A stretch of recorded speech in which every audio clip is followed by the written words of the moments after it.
प्रिय बच्चों नमस्कार। आज मैं कक्षा 12वीं अभिव्यक्ति और माध्यम पुस्तक के 12वें अध्याय कैसे बनता है रेडियो नाटक, इसके बारे में हम चर्चा करेंगे। काव्य दो तरह का होता है, एक श्रव्य जिसको सुना जाता है, एक दृश्य जिसको देखा जाता है। तो रेडियो नाटक एक श्रव्य काव्य है, मतलब जिसको हम केवल सुन सकते हैं क्योंकि वह रेडियो पर आता है, उसको हम देख नहीं सकते हैं।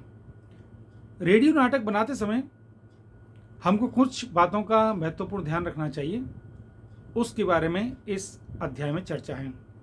जैसे कहते हैं कि कभी हम जब रेडियो नाटक बनाएं तो हमको ये ध्यान रखना चाहिए कि जो कहानी है वह पूरी तरह से एक्शन पर आधारित नहीं हो। एक्शन की जरूरत कहाँ होती है? जहाँ हमें चीज़ सामने दिख रही है कि किस प्रकार से राजा तलवार चला रहा है, किस प्रकार से एक दूसरे को मारा पीटा जा रहा है। लेकिन जब रेडियो नाटक में सुनाई नहीं जाएगा तो वहाँ पर एक्शन की जरूरत ही नहीं है।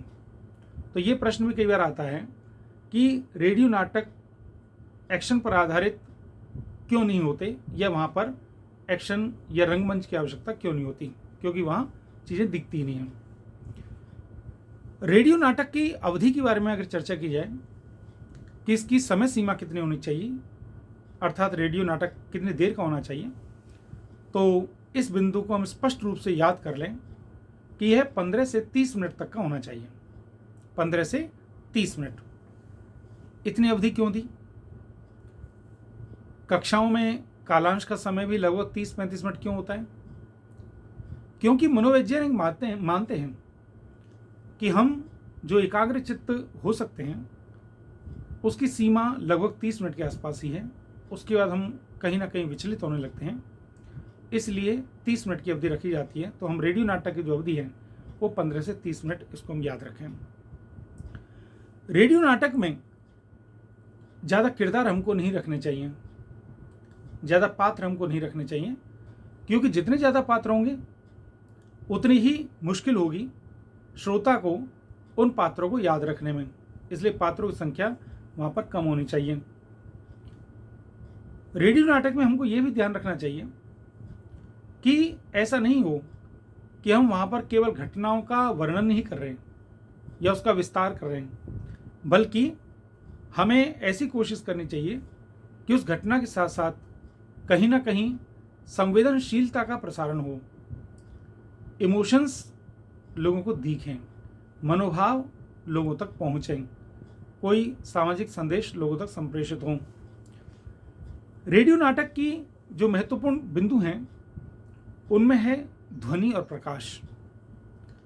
वहाँ पर रंगमंच की तो आवश्यकता होती नहीं, न स्टेज की जरूरत है, न वहाँ पर पात्रों के परिधान की, गणवेश या यूनिफॉर्म की जरूरत है, क्योंकि वो चीज़ें दिखती नहीं हैं। लेकिन लोगों को सुनाई देता है शब्द और ध्वनि, इसीलिए वहाँ पर ध्वनि और जो शब्द हैं, संवाद हैं, वो बड़े सशक्त होने चाहिए। ध्वनि वातावरण के अनुकूलन में डाली जाती है। जैसे जब रात का या भयानक वर्णन हो तो उसका जो ध्वनि अलग होती है, प्रसन्नता होती है तो प्रसन्नता की ध्वनि अलग होती है, और संवाद तो प्राण होते ही हैं। रेडियो नाटक में हमको ये और ध्यान रखना चाहिए कि जो बिंब हैं उनका प्रसारण हो, अर्थात हम इस तरह से वर्णन करें कि जो इंद्रियां हैं वो बिंबों के रूप में विषय को ग्रहण करें, क्योंकि उससे बहुत जल्दी ही व्यक्ति बात को समझ पाता है। एक बहुत महत्वपूर्ण प्रश्न आता है इस पाठ में, रेडियो नाटक को अंधेरे का नाटक क्यों कहा जाता है? एक बार पुनः ध्यान दें, यह प्रश्न सबसे इंपॉर्टेंट प्रश्न है। रेडियो नाटक को अंधेरे का नाटक क्यों बोला जाता है? क्योंकि इसका जो मंचन हो रहा है वह अंधेरे में हो रहा है। अंधेरे का मतलब हमारी जानकारी के पीछे हो रहा है, अर्थात वह हमें दिखाई नहीं दे रहा है, वो केवल हमें सुनाई दे रहा है, इसलिए इसको अंधेरे का नाटक बोलते हैं। तो हम इसका उत्तर लिख सकते हैं, क्योंकि इसका जो मंचन है वह अदृश्य है, हमें पता नहीं चलता उसका, और हमें केवल ये सुनाई देता है, इसलिए ये अंधेरे का नाटक है। डॉक्टर रामकुमार वर्मा जी लिखते हैं कि रेडियो नाटक को ध्वनि नाटक कहा जा सकता है। रेडियो नाटक में किसी प्रकार के आडंबर की आवश्यकता नहीं होती, अर्थात रंगमंच की आवश्यकता नहीं होती।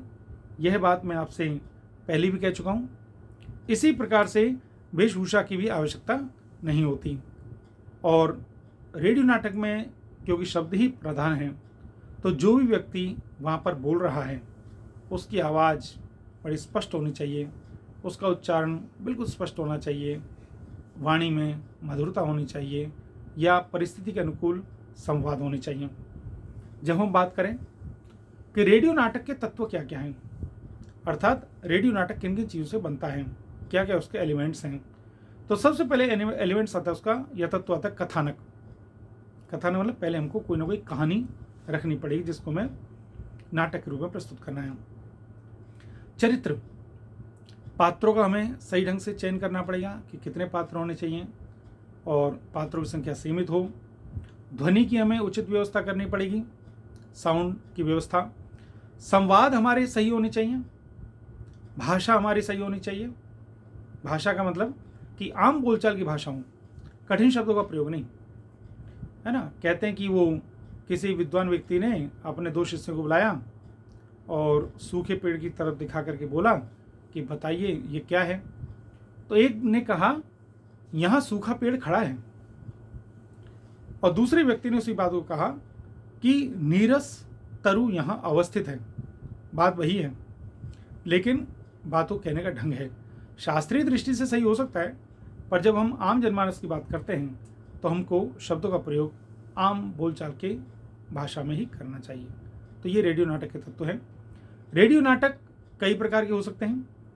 मौलिक मतलब ओरिजिनल, जिनको व्यक्ति खुद लिखता है, अनुदित हो सकते हैं, अनुवाद किए हो सकते हैं, रूपांतरित हो सकते हैं, एक भाषा से दूसरी भाषा में लिए गए, एक पात्री नाटक भी हो सकते हैं जिसमें एक अकेला पात्र जो है नाटक को लेकर के चलता है। फैंटेसी होती हैं जिसमें कल्पनाओं का प्रयोग होता है, रचनात्मकता होती है। गीति नाटक होते हैं, धारावाहिक नाटक होते हैं, और रेडियो कार्टून नाटक भी होते हैं। मुझे पूरी उम्मीद ही नहीं, पूर्ण विश्वास भी है कि रेडियो नाटक क्या होता है, रेडियो नाटक बनाते समय हमें कौन कौन सावधानी रखनी पड़ती हैं, रेडियो नाटक के तत्व कौन कौन से हैं, और रेडियो नाटक कितने प्रकार के होते हैं, इसकी जानकारी आपको अच्छे ढंग से मिलेगी। आपका बहुत बहुत धन्यवाद।